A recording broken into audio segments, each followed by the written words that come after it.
kita hadiah kepada guru-guru kita. Dan juga semoga dengan pembacaan surat Al-Fatihah, adik-adik beserta keluarga selalu diberikan kesehatan dan dalam lindungan Allah Subhanahu wa Ta'ala. Dan apa yang menjadi hajat adik-adik semua selalu diberikan kemudahan, kelancaran, dan keberkahan. Ila hadhihi wa ala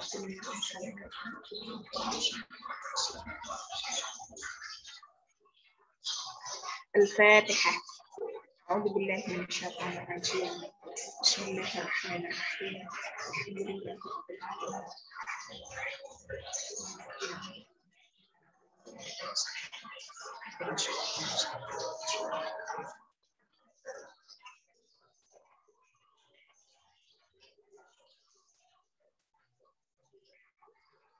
Amin amin ya rabbal alamin. Baik, selanjutnya saya persilahkan kepada adik-adik semua, barangkali ada hal-hal yang ingin ditanyakan. Oh ya, kalau untuk contoh nanti untuk penafsiran ya, nanti saya akan jelaskan. Ternyata di video saya belum menjelaskan contoh. Oke, silakan.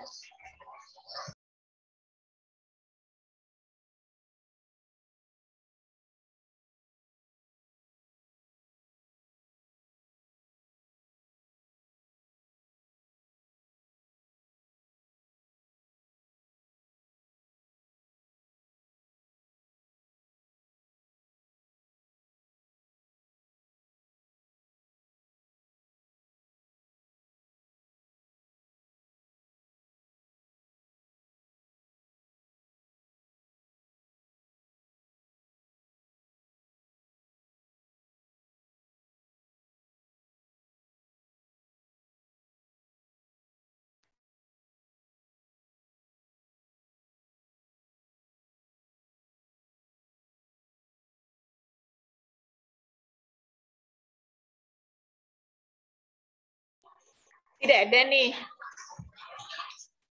Kalau tidak ada, saya jelaskan dulu mungkin ya.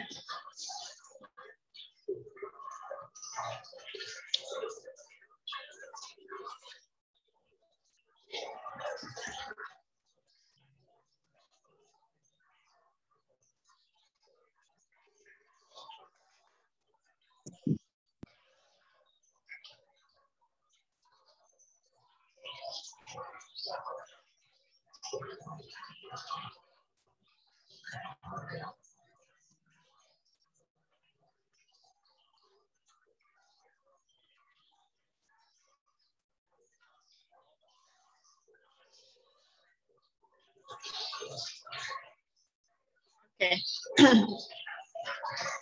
Saya berikan contoh dulu ya. Suara saya jelas? Jelas. Okay.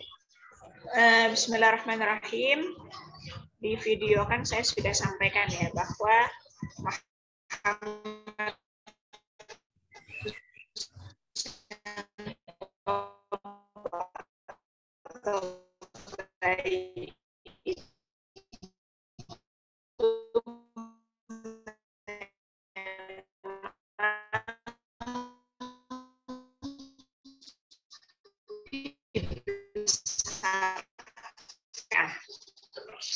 beliau kan lahir di Tabriz, tapi di situ memang di Tabriz melakukan perjalanan ilmiah ya, melakukan perjalanan intelektual ke Najaf. Tapi Najaf itu di Irak ya. Tapi kan beliau pergi ke Najaf, belajar di Najaf, itu kan juga di Universitas Syiah. Jadi memang beliau dari lingkungan sosial, lingkungan pendidikan, dibesarkan dengan keilmuan Syiah, kira-kira begitu ya. Jadi ya ketika beliau beraliran Syiah, tentunya ya menjadi hal yang tidak mengagetkan gitu ya, karena memang beliau dididik dari lingkungan sosial, lingkungan pendidikan yang memang beraliran Syiah. guru-gurunya pun juga guru-guru yang memang beraliran Syiah ya. Oke, coba kita lihat ya. Bagaimana sih contoh penafsiran Muhammad Husain Tabatabai ketika membaca ayat-ayat Al-Quran. Muhammad Husain Tabatabai ini kalau kita melihat ya, beliau menafsirkan dari surah Al-Fatihah sampai surah An-Nas. Jadi kalau ini membuktikan bahwa ayat-ayat atau Al-Quran yang dipegang oleh Syiah itu sebetulnya sama dengan Sunni ya.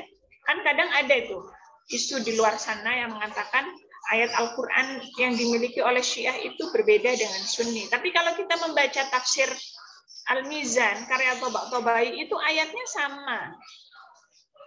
Dari Alhamdulillahirrabbilalamin sampai surah An-Nas ya, itu semuanya sama ayatnya. Sama dengan Al-Quran yang dimiliki oleh Sunni. Oke, kita coba lihat ayat tentang potongan ayat ya. Famastamta'tum bihi minhunna fa'atuhunna ujurahunna fariidhah. Ayat ini potongan dari ayat di surah An-Nisa wal muhsanat ya. Wal muhsanatu minan nisa di juz 5. Juz 5 paling pertama. Ayat paling pertama. Itu kan wal muhsanatu minan nisa. Nanti di tengah-tengah ada potongan ayat famastamta'tum bihi minhunna fa'atuhunna ujurahunna fariidhah. Oke, kalau saya terjemahkan famastamta'tum bihi minhunna, maka apabila kalian itu para lelaki ya, kalian telah melakukan istimta itu bersenang-senang, artinya mohon maaf, melakukan hubungan suami istri. Maka apabila kalian telah beristimta dengan perempuan-perempuan di antara mereka, fa'atuhunna ujurahunna fariidhah, maka wajib bagi kalian memberikan mahar kepada perempuan tersebut. Oke ya. Jadi ayat ini membicarakan tentang perintah memberikan mahar kepada perempuan karena laki-laki telah beristimta, telah melakukan hubungan dengan istrinya ya. Oke. Pertanyaannya kemudian, orang-orang Syiah itu memahami atau berkeyakinan bahwa nikah kontrak itu hukumnya halal. Jadi nih misalnya ada laki-laki kemudian mengajak perempuan, maukah kamu menikah dengan saya tapi hanya setahun? Maharnya 100 juta. Mau nggak? Atau maharnya berapa? Ya maharnya 100 juta. Mau nggak? 1 tahun lumayan loh 100 juta. Atau maharnya rumah. Mau nggak? Ada mau nggak? Mau. Rumah itu ya sekarang tuh harga 350 udah paling, yang 350 juta itu udah paling murah kali ya di Jabodetabek ya. Itu kayaknya tempatnya ada di pelosok-pelosok, bukan di pinggir jalan gitu. Mau nggak ditawarin nikah kontrak?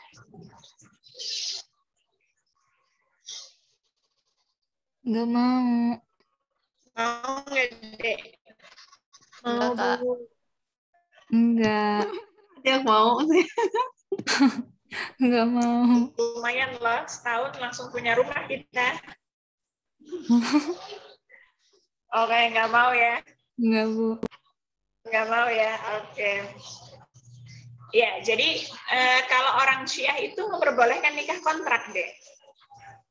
Tapi kalau Sunni itu tidak membolehkan, mengharamkan. Tabatabai itu kan seorang Syiah.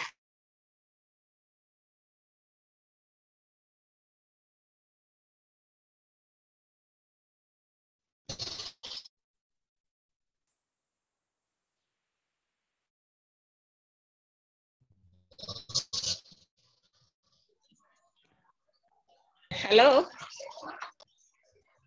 Suara saya ada, Dek? Ada, Kak. Tadi hilang. Ada ya? Iya, Kak, ada tapi hilang tadi, timbul. Tadi saya keluar, kelempar.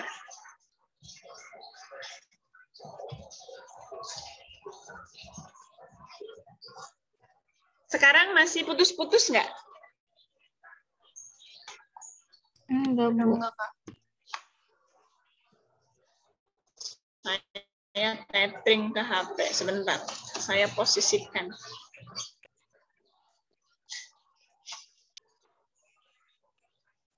Sudah nggak putus-putus? Sudah, Kak. Oke. Saya ulangi lagi. Di sini, ya, jadi orang Syiah itu berkeyakinan bahwa nikah kontrak itu hukumnya boleh. Tapi sebetulnya orang Syiah itu membolehkan nikah kontrak berdasarkan ayat Al-Quran nggak sih? Apakah ayatnya beda dengan kita? Nah, ayatnya sama deh. Nih ya, famastamta'tum bihi minhunna fa'atuhunna ujurahunna fariidhah. Kalau Imam Tobai membaca ayat ini, beliau tafsirkan seperti ini. Ka'anna dhamir fi qawlihi bihi raji'un ila ma yadullu alaihi qawluhu wa uhilla lakum ma wara'a dzalikum. Jadi kan di sini kata bihi, famastamta'tum bihi. Bihi ini kan dhamir. Dhamir ini kembali kepada wa uhilla lakum ma wara'a dzalikum. Kan ayat sebelumnya kan wa uhilla lakum ma wara'a dzalikum an tabtaghu bi amwalikum muhsinin ghairu musafihin. Baru famastamta'tum gitu ya. Jadi kata bihi itu domirnya kembali kepada uhilla lakum. Kalau saya terjemahkan, dihalalkan bagi kalian laki-laki ya, menikahi perempuan selain yang disebutkan sebelumnya. Kan ayat terakhir surah An-Nisa, ayat terakhir di juz 4 kan hurrimat alaikum ummahatukum. Jadi laki-laki itu nggak boleh, diharamkan menikahi ibu kalian. Wa banatukum, anak perempuan kalian. Wa akhwatukum, saudara-saudara perempuan kalian, dan seterusnya ya. Nah, di ayat selanjutnya di awal juz 5 itu kan makanya ada wa uhilla lakum ma wara'a dzalikum, dihalalkan bagi kalian laki-laki menikahi perempuan selain perempuan yang disebutkan sebelumnya. Berarti kalau menikahi selain dengan ibunya, selain dengan anak perempuannya, selain dengan saudara perempuannya, selain dengan bibinya, dan lain-lain ya, itu berarti hukumnya halal. Nah, berarti kalau famastamta'tum bihi, bihi ini kembali kepada perempuan yang halal dinikahi. Oke ya. Kemudian Tobai memahami fayakunu ma, kan ada famastamta'tum ma di sini itu litaukid, menunjukkan waktu. Jadi famastamta'tum bihi kalau diterjemahkan menurut penafsiran Tobai berarti maka apabila kalian telah melakukan istimta, melakukan berhubungan dengan perempuan yang dihalalkan, dengan perempuan yang halal dinikahi dalam waktu tertentu. Nah, ada kata-kata dalam waktu tertentu ya, karena Muhammad Tobai itu memahami ma di sini itu berfaedah litaukid, menunjukkan waktu. Dalam waktu tertentu. Nah, ini kan berarti dipahami ayat ini sebagai nikah kontrak. Makanya Syiah membolehkan nikah kontrak. Oke, ma menunjukkan waktu. Wa qauluhu minhunna muta'alliqan biqaulihi istamta'tum. Oke ya. Nah, kata minhunna ini kan jar majrur ya. Jar majrur itu biasanya mengandung muta'alliq. Muta'alliqnya kemana? Ke kata istamta'tum. Oke, jadi makna secara keseluruhan gimana nih menurut Toba-Tobai? Wal makna famahma istamta'tum bin naili minhunna fa'atuhunna ujurahunna fariḍah.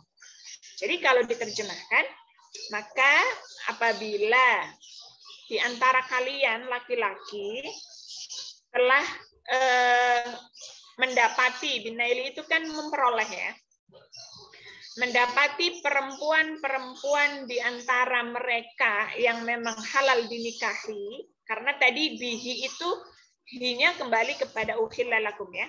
Jadi apabila kalian laki-laki telah mendapatkan perempuan yang halal dinikahi di antara mereka dan kalian telah melakukan istimta, telah melakukan berhubungan dengan perempuan tersebut dalam waktu tertentu, karena namanya dipahami litaukid ya, dalam waktu tertentu, fa'atuhunna ujurahunna fariḍah, maka kalian laki-laki wajib memberikan mahar kepada perempuan tersebut. Makanya tadi saya berikan prolog tadi itu ya, laki-laki mengajak perempuan, mau nggak kamu nikah dengan saya, tapi cuma 1 tahun, cuma maharnya 350 juta. Jadi menggiurkan ya. Oke, itu kalau menurut penafsiran Toba-Tobai, nikah kontrak hukumnya halal. Nah, kalau Sunni itu memahami ayat ini itu untuk nikah permanen, bukan nikah kontrak. Tapi kalau Syiah memahami potongan ayat ini adalah nikah kontrak. Oke, lanjut ya. Ini apa argumentasi atau penafsiran kata per kata Muhammad Husain Toba-Tobai. Wa yumkinu an takuna ma mausulah wastamta'tum sillatun laha. Jadi tadi kan ma ini menunjukkan makna waktu, menunjukkan litaukid. Tapi kata beliau wa yumkinu, dan memungkinkan juga ma ini adalah mausul, isim mausul ya. Nah, namanya isim mausul berarti dia membutuhkan silah. Silahnya mana? Kata istamta'tum. Silah itu ada aidnya ya. Aid itu dhamir yang kembali kepada isim mausul. Wa dhamiru bihi, jadi bihi itu kembali kepada ma. Bukan ke uhilla lakum, tapi bihinya kembali kepada ma. Tapi sama juga karena minhunna itu bayanan lil mausul. Mausulnya ma. Jadi maknanya juga tidak jauh berbeda. Wa man istamta'tum bihi minan nisa. Barang siapa di antara kalian yang telah bihinya kan kembali kepada ma. Tapi ma-nya di sini kan juga penjelasan dari lafaz sebelumnya. Jadi ya, barang siapa di antara kalian yang mendapati perempuan untuk beristimta, maka ya ila akhirih wajib bagi kalian memberikan mahar.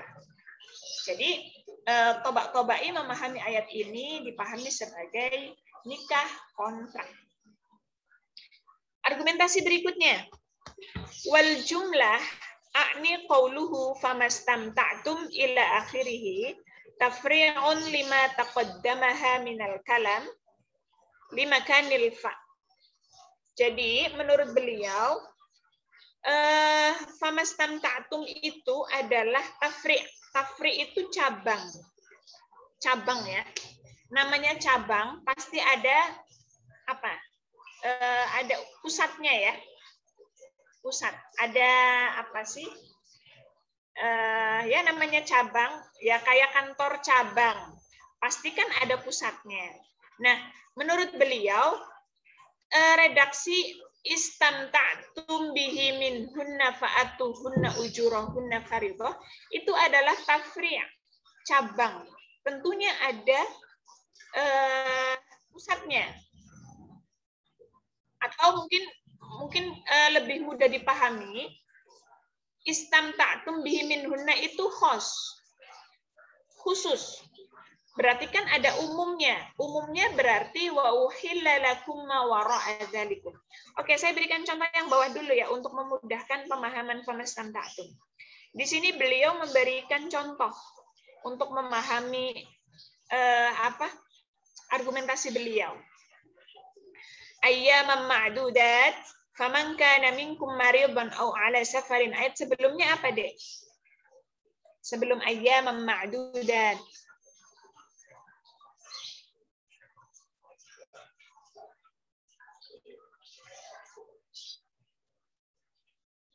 Apa Konita? Ya ayyuhalladzina bukan, Bu. Ya ayyuhalladzina amanu. Kutiba alaikumusiyam. Ya, kutiba alaikumusiyam kama kutiba alal ladzina min qablikum la'allakum tattaqun, baru ayyaman ma'dudat. Oke. Jadi gini. Di situ kan sama-sama ada kata fa ya. Famangkana. Sama juga tadi. Famastamta'tum, ada fa di sini. Jadi ya ayyuhalladzina amanu kutiba alaikumusiyam. Kita ini kan orang muslim diwajibkan berpuasa. Kapan? Ayyaman ma'dudat, pada hari-hari yang telah ditentukan, yakni bulan Ramadan. Semua orang muslim itu wajib berpuasa pada bulan Ramadan. Ini kan umum ya. Umum ya. Ayyaman ma'dudat. Pada hari-hari yang telah ditentukan, orang muslim wajib berpuasa, yakni pada bulan Ramadan. Ini menunjukkan umum. Coba kita lihat, setelah huruf fa, itu di sini menunjukkan khusus. Faman kana minkum maridan aw ala safarin, fa'iddatum min ayyamin ukhra. Maka barang siapa di antara kalian yang sakit atau bepergian, maka fa'iddatum min ayyamin ukhra, maka dia boleh berbuka, tidak berpuasa maksudnya, tapi harus diganti di hari yang lain. Berarti kan ini khos ya, kasus tertentu. Jadi semua muslim itu wajib puasa bulan Ramadan. Tapi setelah huruf fa itu menunjukkan khos, menunjukkan khusus. Tapi kalau kasusnya ada orang sakit, namanya orang sakit kan nggak semuanya ya. Kalau ada orang sakit atau kalau ada orang bepergian, maka dia boleh nggak berpuasa pada bulan Ramadan, tapi harus diganti pada hari yang lain. Berarti kan sebelum fa menunjukkan ayatnya itu umum, sementara man kana minkum maridhan setelah huruf fa menunjukkan khos, menunjukkan khusus. Sama juga dengan ini, famastamta'tum. Jadi kata beliau, tafri'ul ba'di 'alal kulli. Jadi redaksi sebelumnya itu menunjukkan kul, keseluruhan. Diperuntukkan untuk semuanya. Sementara redaksi setelah huruf fa itu mengandung sebagian, artinya kasus tertentu saja. Makanya uhilla lakum ma wara'a dzalikum, dihalalkan bagi kalian, redaksi sebelumnya ya. Wa uhilla lakum ma wara'a dzalikum an tabtaghu bi amwalikum muhsinin ghairu musafihin. Habis itu kan famastamta'tum. Nah, wa uhilla lakum itu dihalalkan bagi kalian menikahi perempuan selain yang disebutkan sebelumnya dengan harta kalian dalam rangka menjaga kesucian, bukan untuk berzina. Kan begitu kalau diterjemahkan ya. Muhsinin ghairu musafihin. Jadi kalau menurut Tobak-Tobai, redaksi itu yang dimaksud adalah nikah permanen. Jadi wa uhilla lakum, dihalalkan bagi kalian menikahi perempuan selain yang disebutkan sebelumnya. Ini yang dimaksud adalah perintah nikah permanen. Sifatnya tentunya umum, karena semua manusia pun berharap menikah itu sekali seumur hidup. Kan begitu ya, nikah permanen. Berarti sifatnya umum. Tapi setelah huruf fa, famastamta'tum, ini harusnya dipahami sebagian. Harusnya dipahami kasus tertentu. Jangan kemudian famastamta'tum itu juga dipahami nikah permanen juga, nggak tepat gitu maksudnya ya. Maksudnya tobak-tobai seperti itu. Jadi karena wa uhilla lakum sudah dipahami sebagai umum, diperuntukkan untuk semuanya, perintah menikah terhadap menikahi perempuan yang selain yang diharamkan, itu kan berarti sifatnya umum. Nah, itu nikah permanen. Nah, kalau setelah huruf fa kok istamta'tum bihi minhunna kok dipahami permanen lagi, itu tidak tepat, gitu. Jadi yang lebih tepat menurut Tobak-Tobai, istamta'tum bihi minhunna fa'atuhunna ujurahunna, itu dipahami nikah kontrak. Karena di ayat yang lain pun begitu. Ayyamam ma'dudat, ini sifatnya umum. Faman kana minkum maridun, ini sifatnya khusus, hanya diperuntukkan untuk mereka yang sakit dan bepergian saja yang boleh berbuka puasa, tidak berpuasa maksudnya. Atau di ayat yang lain juga sama. La ikraha fid din, qad tabayyana ar-rusydu minal ghayy. Faman yakfur. Kan di sini kalau saya terjemahkan tidak ada paksaan di dalam beragama. Karena qad tabayyana ar-rusydu minal ghayy. Jalan benar dengan jalan yang salah itu sudah jelas. Sudah jelas perbedaannya, mana jalan yang benar, mana jalan yang salah. Berarti kan ini sifatnya umum. Ya, sifatnya umum. Coba kita lihat setelah huruf fa. Faman yakfur bit-taghut.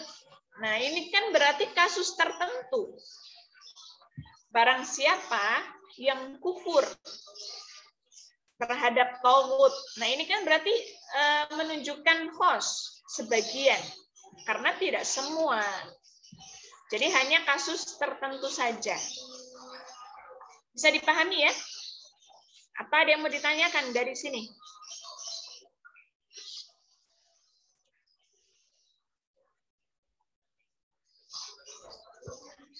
Paham insya Allah, Kak. Ya. Bisa dipahami ya, wanita dan teman-teman yang lain? Bisa, Kak. Nah, jadi dengan alasan itulah kata Tobak-Tobai, famastamta'tum harusnya dipahami dalam kasus tertentu, ya ini nikah kontrak. Karena kan nggak mungkin semua orang melakukan nikah kontrak ya. Tapi yang ada, berarti yang umum itu adalah nikah permanen. Berarti famastamta'tum itu dipahami sebagai tafri', cabangnya. Berarti menunjukkan sebagian kasus tertentu. Sama juga dengan ini, yang la ikraha fid din, tidak ada paksaan di dalam beragama. Qad tabayyana ar-rusydu minal ghayy, sudah jelas jalan yang benar dan jalan yang salah. Tapi ini kasus tertentu, faman yakfur bit-taghut, barang siapa yang mengingkari taghut dan beriman kepada Allah, berarti kan ini kasus tertentu. Karena tidak semua manusia di dunia ini beriman kepada Allah, kan begitu ya? Nah, di sini faman yakfur, barang siapa yang mengkufuri taghut, mengingkari taghut dan beriman kepada Allah, berarti kan ini dalam konteks orang-orang yang beriman saja. Oke, itu argumentasi yang kedua. Bahwa famastamta'tum itu dipahami sebagai nikah kontrak. Karena ada ayatnya, berarti nikah kontrak itu hukumnya halal menurut orang-orang Syiah. Oke, coba kita lihat lagi. Wal muradu bil istimta' al-madhkur fil ayah nikahul mut'ah. Jadi, kata istamta'tum di dalam ayat tersebut itu adalah yang dipahami nikahul mut'ah bila syakin. Dengan tidak diragukan lagi bahwa famastamta'tum itu adalah nikahul mut'ah. Sudah harga mati gitu ya. Jadi nikah mut'ah itu hukumnya halal. Seperti dalam ayat famastamta'tum. Tapi ini menurut Syiah ya. Fa innal ayah madaniyah nazilah fi suratin nisa fi nisfil awal min ahdin nabi ba'dal hijrah.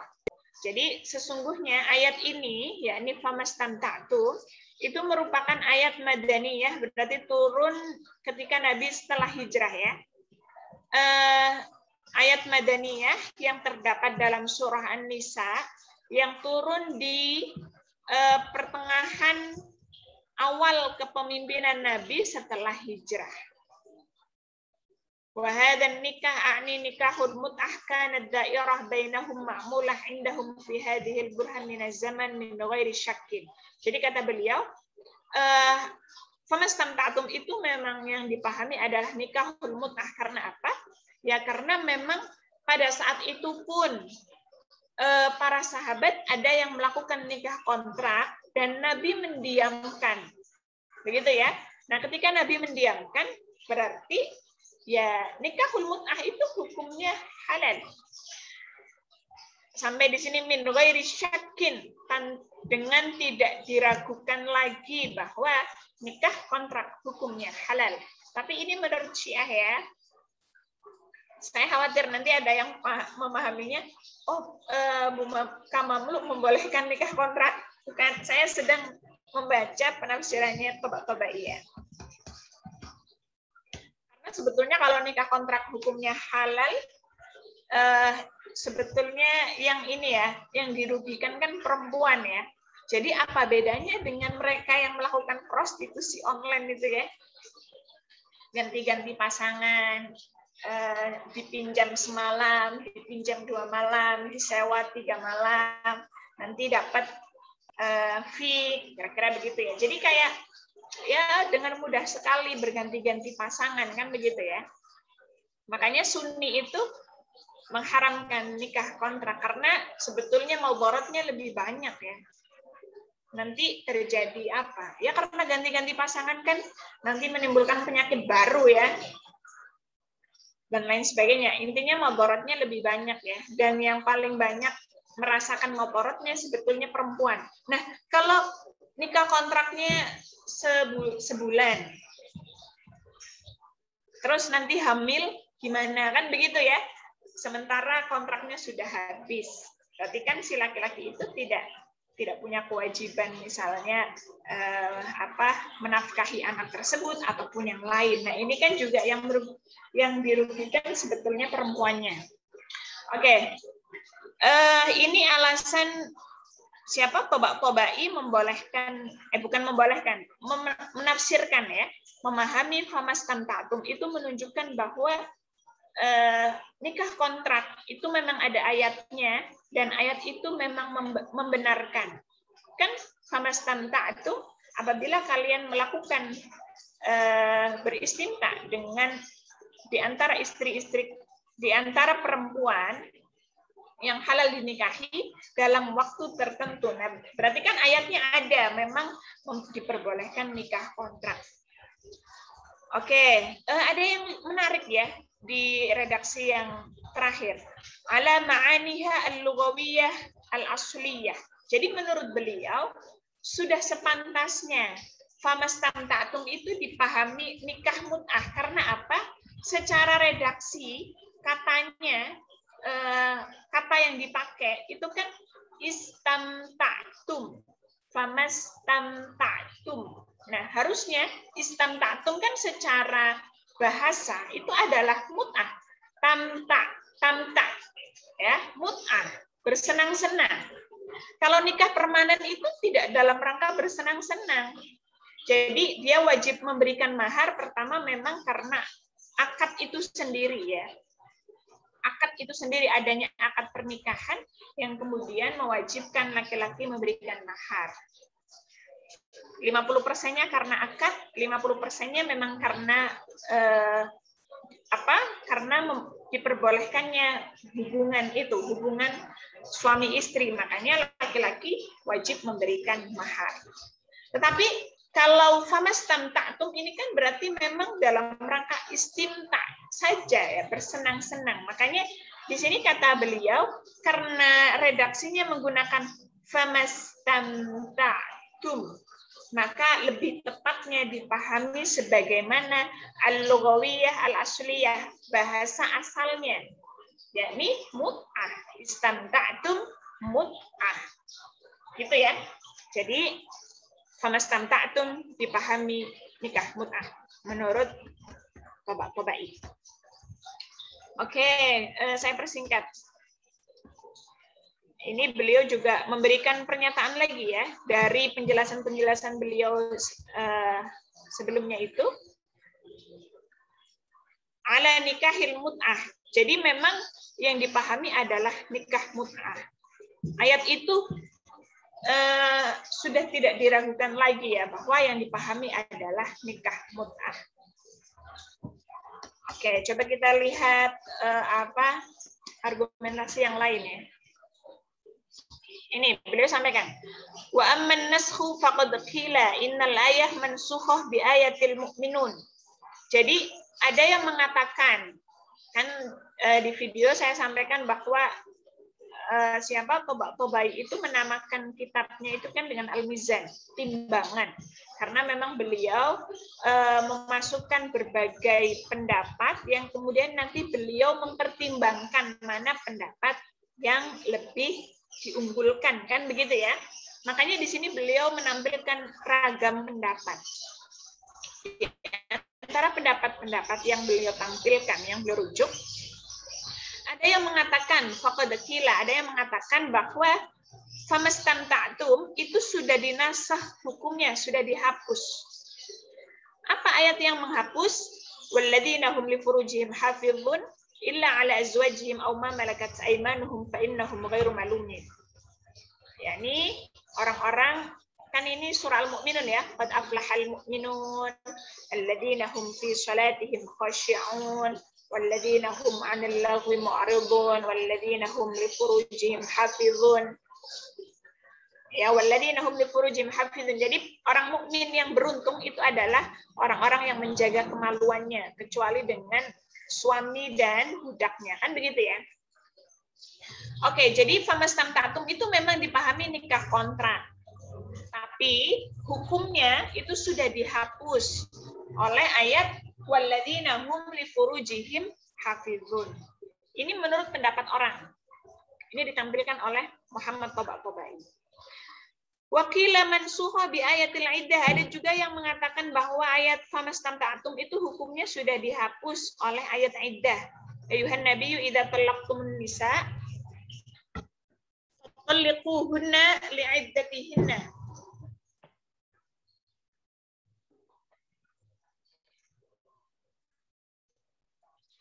Sebentar. Ya, jadi ada yang mengatakan bahwa ayat famastamta'tum itu sudah dihapus hukumnya. Berarti kan nikah kontrak sudah dihapus hukumnya. Itu dengan ayat iddah. Ayuhan nabiyyu idza talaqtumun nisa fatalliquhunna li'iddatihinna. Ada juga yang menasah wal mutallaqat yatarabbasna bi anfusihinna thalathata quru dan seterusnya ya. Beliau tampilkan pendapat-pendapat yang mengatakan bahwa hukum nikah kontrak itu sudah dihapus. Tapi kemudian nanti dibantah oleh beliau.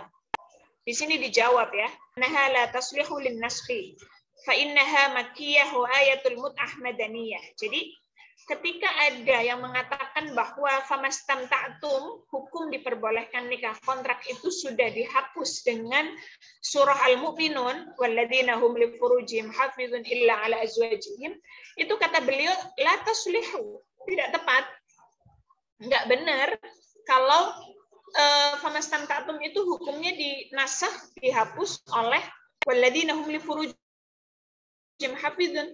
Kenapa tidak benar? Kata beliau, fa innaha makkiyah. Karena surah Al-Mu'minun itu surah makkiyah. Sementara famastamta'tum surah An-Nisa itu surah madaniyah. Harusnya kan yang namanya menghapus berarti yang datang belakangan ya.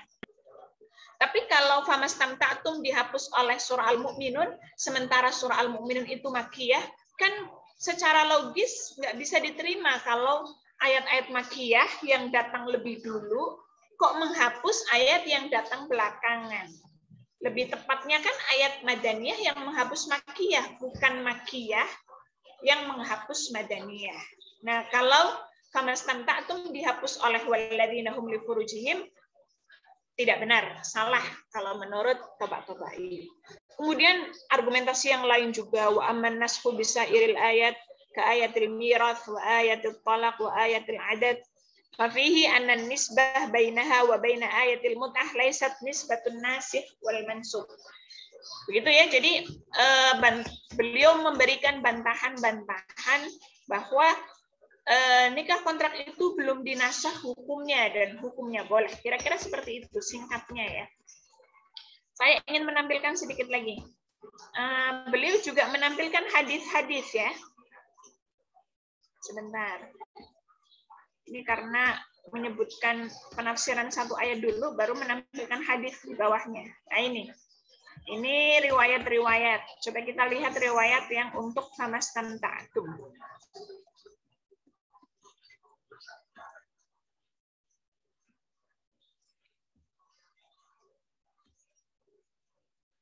Nah, ini. Fil kafi. Ini ya, kafi. Adik-adik pernah mendengarkan kitab Al-Kafi?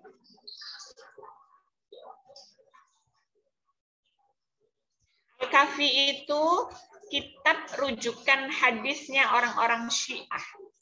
Kalau adik-adik mungkin untuk Sunni itu adalah Sahih Bukhari. Jadi kitab hadis yang paling sahih di kalangan Sunni itu diyakini kitab Sahih Bukhari.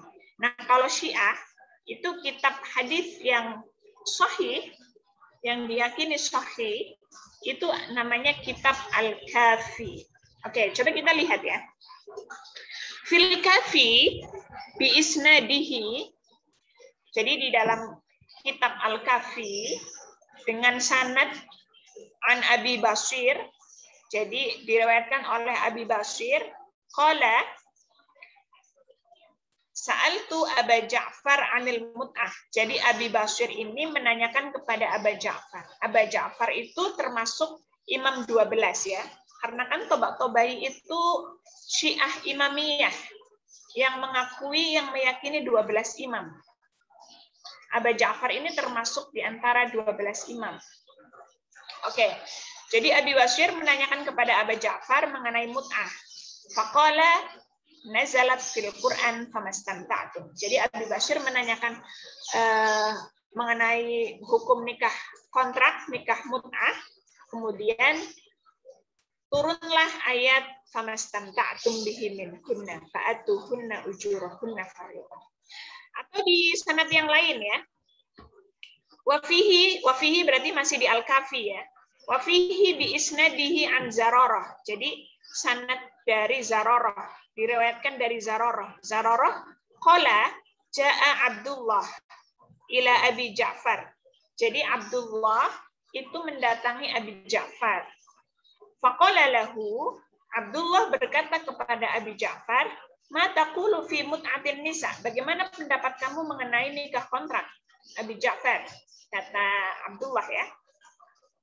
Kemudian Abi Ja'far menjawab, faqala ahallaha Allah fi kitabihi, bahwa Allah telah menghalalkan nikah kontrak di dalam Qur'annya fi kitabihi wa ala lisani nabiyhi, dan di dalam hadis Nabi, fahiya halalun ila yaumil qiyamah, bahwa nikah kontrak itu hukumnya halal sampai hari kiamat, dan seterusnya ya. Ini salah satu contoh ya bagaimana Tobak-Tobai menafsirkan ayat ahkam. Jadi kalau ditanya fikih, mazhab fikihnya apa? Ya fikih Syiah gitu ya. Fikih Syiah yang terlihat betul perbedaannya itu kan ketika berbicara nikah kontrak. Karena Sunni betul-betul mengharamkan, tapi Syiah membolehkan nikah kontrak. Oke, jadi beliau, kalau kita melihat penafsiran beliau, masih ada apa ya, ta'assub ya, fanatik terhadap mazhabnya. Artinya apa? Beliau di sini karena merujuk hadis Al-Kafi ya. Coba kalau beliau mengakomodir juga hadis-hadis yang ada di Sahih Bukhari Muslim misalnya, kan nanti kita bandingkan secara objektif, kira-kira seperti itu ya. Tapi di sini beliau lebih banyak menampilkan hadis-hadis yang ada di Al-Kafi. Jadi ya karena ngambilnya di Al-Kafi, tentunya sesuai dengan ini ya, sesuai dengan pandangan Syiah itu sendiri, yakni membolehkan nikah kontrak. Jadi fikihnya ya fikih Syiah, aliran kalamnya ya kalam Syiah. Bolehkah kita merujuk kitab tafsir ini? Ya mungkin ini ya, kalau bertanya merujuk, ya kita mungkin harus bisa mengklasifikasi ya. Kita bisa menelaah mana penafsiran yang bisa dirujuk, mana penafsiran yang tidak bisa dirujuk.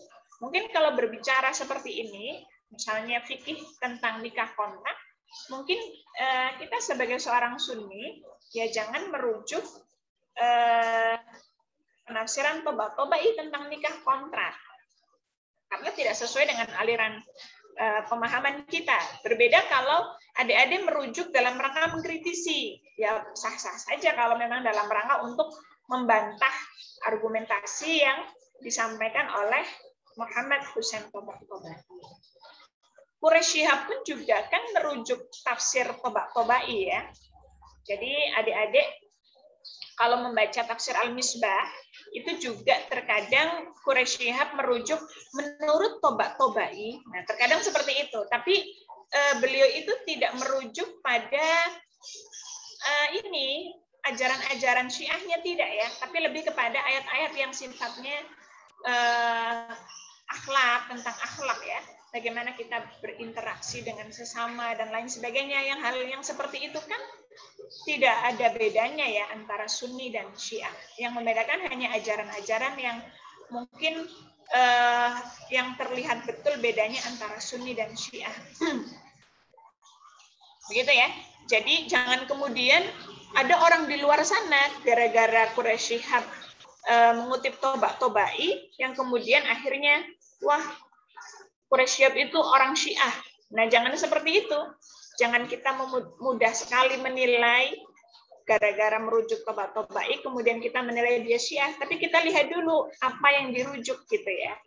Jadi jangan mudah menilai ya, jangan mudah menghakimi tanpa alasan yang mendasar. Makanya yang ramai itu apa? Yang sedang ramai itu yang kemudian dinilai syirik. Mengikuti nggak? Saya karena melihat postingan orang jadi ngikutin juga. Yang wahai langit. Iya, Bu. Ya, gimana itu? Wahai langit. Yang tahu. Kalau tidak salah ya, saya cuma sekelilik aja ngelihatnya. Wahai langit, bolehkah kau turunkan jodoh untuk atau apa ya? Saya lupa itu. Yang kemudian akhirnya direspon ya oleh oknum tertentu ya, bahwa itu adalah bagian daripada syirik. Ya, jangan mudah mensyirikan orang ya gara-gara wahai langit. Karena kalau adik-adik belajar syair-syair Arab, itu kan hal yang seperti itu wajar ya. Ada syair tentang untuk orang yang baru menikah. Itu kan ada itu. Ya Lailatul, wahai malam panjanglah. Ya subhukif kalau nggak salah ya. Wahai subuh berhentilah. Itu kan untuk mereka yang baru, pengantin baru misalnya ya. Jadi berharap malam itu panjang, tapi subuh jangan datang dulu. Nah yang seperti ini kan masa dikatakan sebagai syirik. Kira-kira seperti itu ya. Jadi jangan mudah menilai atau menghakimi tanpa alasan yang mendasar ya. Ada yang mau ditanyakan?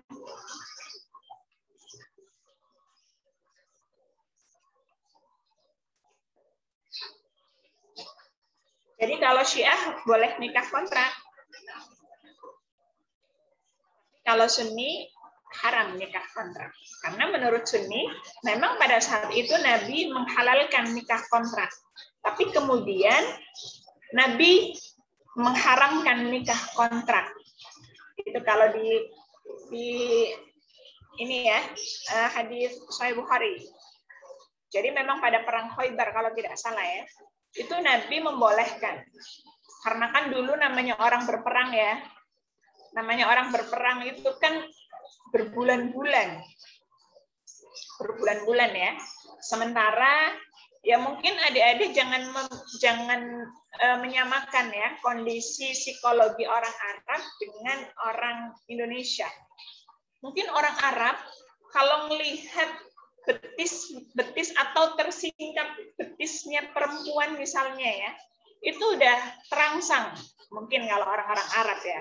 Karena kan pengaruh dari makanannya. Mereka makanannya itu daging onta dan lain sebagainya ya, berpengaruh terhadap psikologinya jadinya ya. Nah, kalau kita kan makannya sayur-sayuran ya. Jadi melihat perempuan betisnya tersingkap ya biasa saja, kira-kira begitu ya. Nah, ketika perang Khaybar itu kan orang perang itu kan berbulan-bulan. Para pejuang ya yang ikut dalam berperang itu orang-orang Muslim itu kan mereka jauh dari istri-istri mereka. Sementara mereka butuh kebutuhan biologis ya, yang kemudian akhirnya supaya para pejuang ya, para tentara Muslim itu semangat, yang kemudian pada saat itu Nabi membolehkan nikah kontrak. Tetapi sebelum Nabi wafat, nikah kontrak itu sudah diharamkan ya. Itu kalau di Sahih Bukhari. Jadi hukum nikah kontrak menurut Sunni hukumnya haram. Ada nggak sih orang Syiah tapi moderat? Ada, yang kemarin waktu itu kita pelajari tafsir Fathul Qadir ya, karya Imam Asy-Syaukani. Beliau seorang Syiah, tetapi ketika berbicara nikah kontrak, beliau tidak hanya memasukkan hadis-hadis yang ada di kitab Al-Kafi, tapi beliau juga memasukkan hadis-hadis yang ada di Sahih Bukhari. Jadi akhirnya temuannya apa? Penafsiran Syaukani itu ya objektif, nikah kontrak hukumnya haram, padahal beliau seorang Syiah.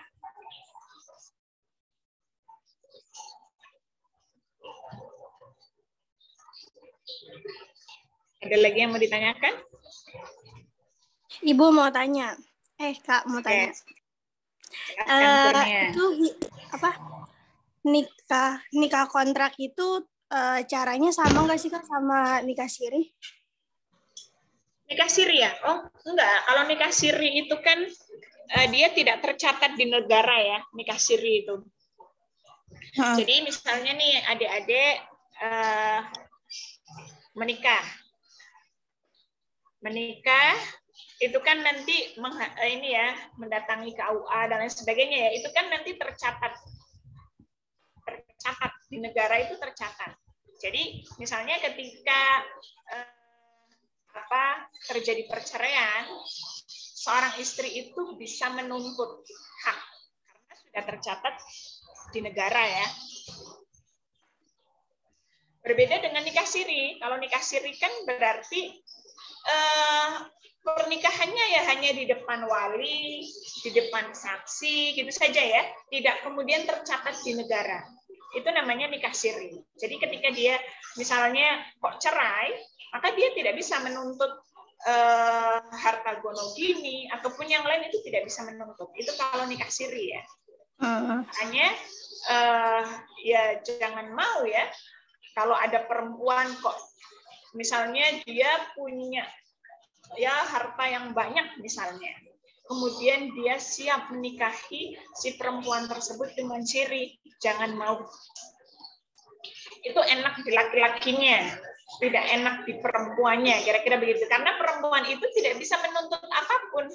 Misalnya mau mengajukan ke pengadilan, ya nggak ada buktinya kalau kamu itu istrinya laki-laki tersebut, kira-kira begitu. Itu namanya nikah siri. Nah, kalau nikah kontrak itu dari awal sudah ada perjanjian. Oh, mau nggak kamu nikah dengan saya, tapi cuma setahun. Itu namanya nikah kontrak. Begitu, Berarti Kurnia. berarti nikah kontrak ini dia udah tercatat dalam negara ya, Kak? Nah, kalau yang terjadi di Indonesia, karena memang kita kan aturannya ya, undang-undangnya itu sebentar, mau mati. Oke. Kalau kita itu di aturan di KUA itu nggak ada seperti itu. Jadi nikah itu ya nikah permanen, karena kan kita Sunni ya, alirannya Sunni Indonesia itu. Jadi kalau di Indonesia kok ada orang melakukan nikah kontrak, pasti itu nikah tidak tercatat di dalam negara, tidak tercatat di negara. Karena aturan di KUA yang menikah itu permanen. Orang mengajukan mendaftar mau menikah, itu pasti nikahnya adalah nikah permanen.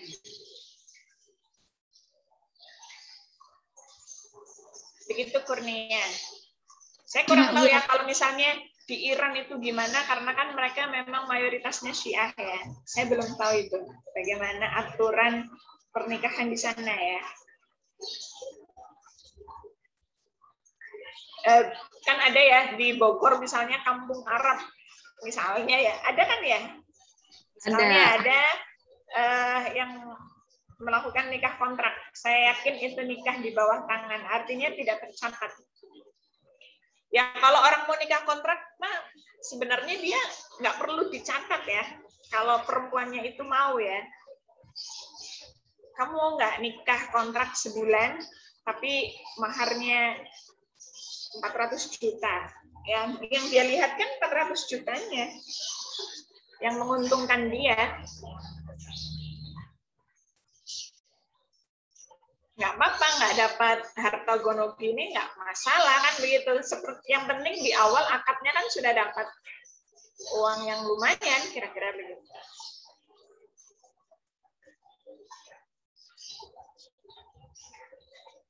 Ada lagi, Dek?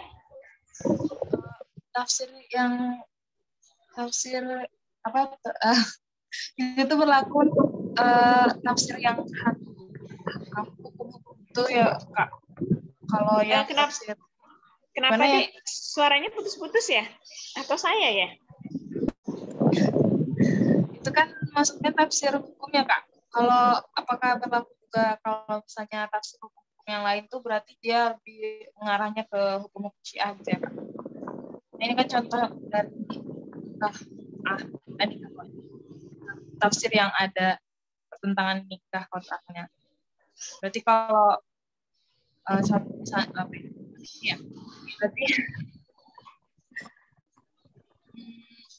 gimana ya, Kak? Maksudnya kan ini tafsirnya kan lebih ke hukum jadinya ya, Kak. Berarti kalau misalnya ada contoh tafsir lain yang berkaitan dengan hukum, itu berarti lebih ke merujuk ke hadis-hadis hukum yang dari kitab Kahfi tadi ya berarti ya, Kak? Iya, betul. Iya, betul. Jadi beliau itu merujuk hadis-hadis yang ada di kitab Al-Kahfi untuk mendukung gagasan beliau. Yang disayangkan itu beliau hanya mengutip hadis-hadis di Al-Kahfi. Coba beliau mengakomodir juga hadis-hadis yang di Sahih Bukhari ya. Bukhari Muslim misalnya. Berarti kan di sini fair ya. Beliau membandingkan, kemudian melihat mana yang lebih sahih, tapi itu tidak dilakukan gitu ya. Berbeda dengan tafsirnya Asy-Syaukani. Beliau memasukkan semuanya, kemudian beliau bandingkan, dan kemudian ditentukan mana yang lebih sahih dan lebih unggul. Makanya Asy-Syaukani seorang Syiah, tapi moderat. Tapi kalau Al-Mizan, karena memang Syiah dia itu Syiah Imamiyah, yang mengakui 12 imam, jadi 12 imam ini kalau dia meriwayatkan hadis, itu tingkat kesahihannya sama dengan kesahihan hadis yang dikeluarkan oleh Nabi. Begitu. Kan tadi Sa'altu Aba Ja'far. Kemudian apa tadi? Sa'altu Aba Ja'far anil mut'ah, kalau nggak salah tadi ya. Saya menanyakan kepada Aba Ja'far mengenai mut'ah.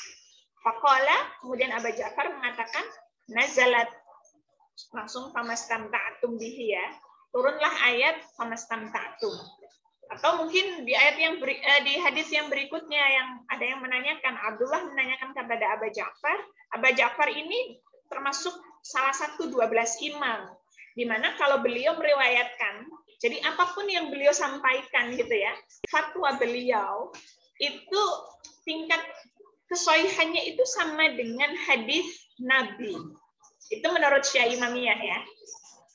Karena 12 imam ini itu ya apa ya? Ya apapun yang dia ucapkan, apapun yang dia lakukan, itu ya setara dengan min qaulin au fi'lin au takririn ya, baik ucapan, perbuatan atau ketetapan Nabi Muhammad itu tingkatnya setara. Makanya itu dianggap hadis yang sahih. Karena diriwayatkan oleh 12 imam. Begitu Miftah. Jadi memang yang disayangkan ya. Yang disayangkan ya sebetulnya sih saya yakin ya. Positif thinking saya ya. Sepertinya Toba-Tobai itu berusaha untuk seobjektif mungkin ya. Seobjektif mungkin. Tetapi mungkin karena beliau berkeyakinan ya. Beliau berkeyakinan bahwa yang benar itu seperti itu, ya akhirnya beliau ketika menafsirkan terkesan ta'assub, fanatik terhadap aliran kalamnya. Beliau kan memang dari awal berusaha untuk objektif ya, makanya menafsirkan Al-Quran dengan Al-Quran. Tetapi ya itu tadi, karena beliau berkeyakinan ya, beliau dididik oleh lingkungan sosial, lingkungan pendidikan yang memang nuansanya nuansa Syiah. Jadi menghasilkan apa ya, pemikiran ya yang bernuansa Syiah juga. Begitu Miftah. Iya Bu, makasih. Oke, sama-sama. Ada lagi Dek? Berarti kita kurang 3 pertemuan lagi ya.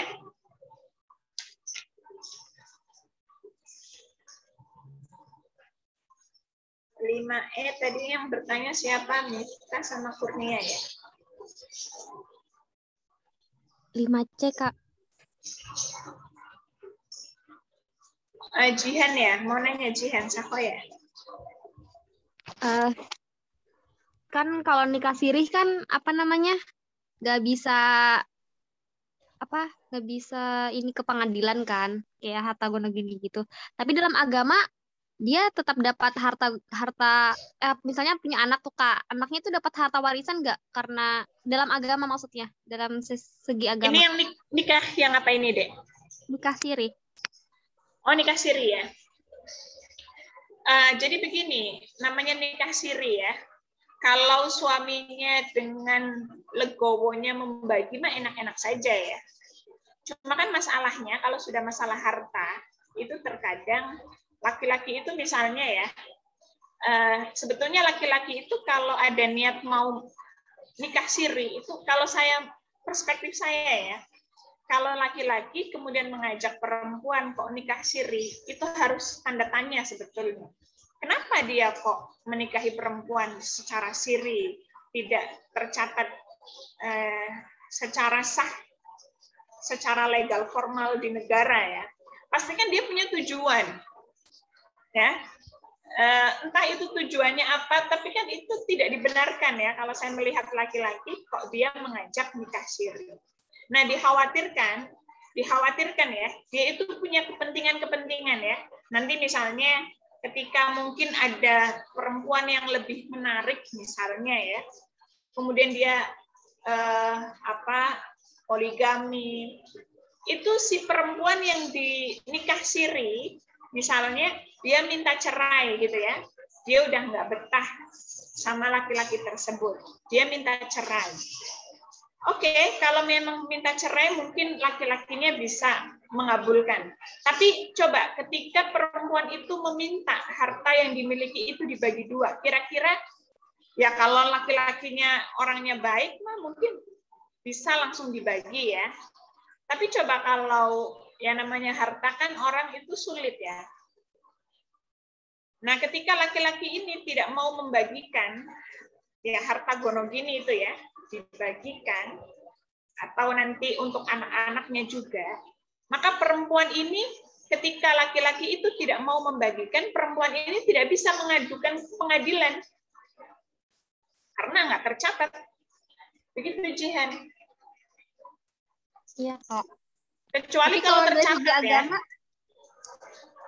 kalau dari Ini segi kan agama, kalau dari segi agama kan memang sebaiknya harta itu dibagi dua. Cuma itu tadi, apakah seorang laki-laki itu mau membagikan hartanya, kan begitu. Terkadang kan memang misalnya ya orang niat nikah siri aja, kalau menurut saya itu sudah catatan merah lah ya. Khawatirnya dia punya sesuatu disembunyikan biar tidak dibagi gonogini, kan misalnya begitu ya. Misalnya dia punya tanah A, B, C, D, E. Nah, kan mungkin dia mendapatkan tanah itu dengan bersusah payah, tapi kemudian dibagi dua, ya mungkin perbandingannya tidak banyak kali ya. Makanya ketika laki-laki itu tidak memberikan harta gonogini sesuai dengan aturan, maka kita sebagai perempuan bisa mengajukan ke pengadilan gitu untuk mendapatkan hak yang sama, kira-kira begitu ya. Misalnya rumah nih, perempuan itu minta cerai atau dicerai suaminya misalnya. Kan perempuan ini misalnya diusir, nggak boleh tinggal di rumah. Padahal rumah ini kan termasuk harta gonogini misalnya ya. Nah, kalau perempuan itu siri, dia ingin mendapatkan hak dia sesuai dengan haknya ya. Hak dia mendapatkan rumah misalnya. Karena setelah dibagi misalnya ya. Tapi kok dia tidak tercatat di negara, dia mau mengajukan ke pengadilan, ya nggak kuat, pengadilan ya pasti orang tidak tercatat pernikahan Anda. Jadi ya nggak bisa minta mendapatkan hak yang seharusnya. Begitu Jihan. Tapi kalau suaminya baik mah nggak masalah, nanti tinggal dibagi dua. Cuma kan permasalahannya, namanya orang nikah kan rumit ya.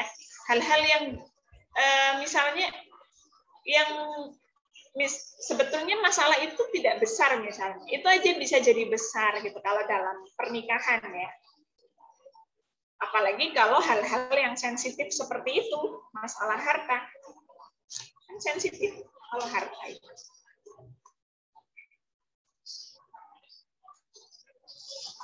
Ada lagi, Dek?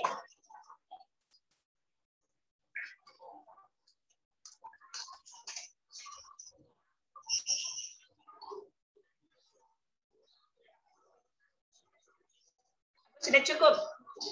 Sudah siang ya? Iya, Kak.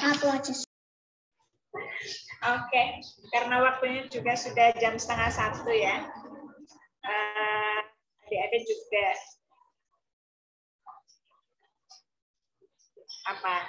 tidak ada lagi yang bertanya.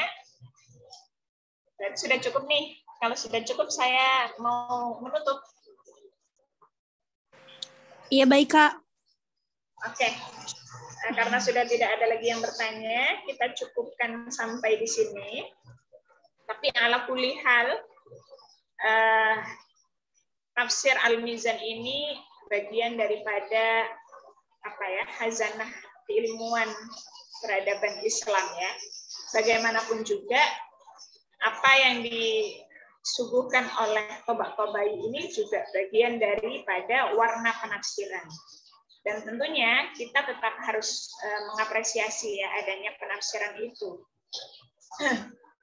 Jadi ketika ada orang di luar sana, karena kan kita sering kali diadu domba ya, kelompok-kelompok Muslim itu sering kali diadu domba. Jadi ada yang mengatakan bahwa Al-Qur'annya Syiah itu berbeda dengan Al-Qur'annya Sunni. Nah, kalau kita membaca tafsir Al-Mizan yang memang beliau Syiah Imamiyah, ya terbukti bahwa Al-Quran yang dipakai oleh Syiah itu sebetulnya sama dengan Sunni. Tapi misalnya kok ada ternyata Syiah di luar sana, karena Syiah itu kan juga kelompoknya banyak ya, Dek ya. Ada Syiah Zaidiyah, ada Syiah Imamiyah, ada Syiah yang ekstrim itu Syiah Ismailiyah, Syiah Batiniyah, itu juga ada Syiah-Syiah yang ekstrim. Nah, kita juga harus bisa memilah ya, mana apa. Kita seringkali termakan oleh isu-isu ya, yang kemudian akhirnya terjadi pertikaian antar kelompok, kan begitu ya. Terjadi pertikaian antar kelompok. Misalnya ISIS. ISIS itu kan ada yang mengatakan ya, bahwa sebetulnya yang menggelontorkan dana ISIS itu kan dari Amerika. Tapi kan karena yang di-hire itu adalah orang-orang Muslim, yang kemudian akhirnya orang Muslim itu yang menjadi sasaran empuk mereka yang tidak paham agama ya. Kemudian memahami ayat-ayat Al-Quran secara radikal, ketika dia melakukan gerakan-gerakan bom sana, bom sini, yang tercoreng siapa? Islam sendiri. Jadi memang adik-adik harus menjadi garda terdepan ya. Kalau dokter itu garda terdepan di masa pandemi, jadi adik-adik itu juga menjadi garda terdepan sebagai akademisi tafsir untuk memberikan wawasan kepada masyarakat. Apalagi sekarang dunianya kan terbuka ya. Semua orang bisa mengakses media sosial, semua orang bisa membuat konten apapun di media sosial.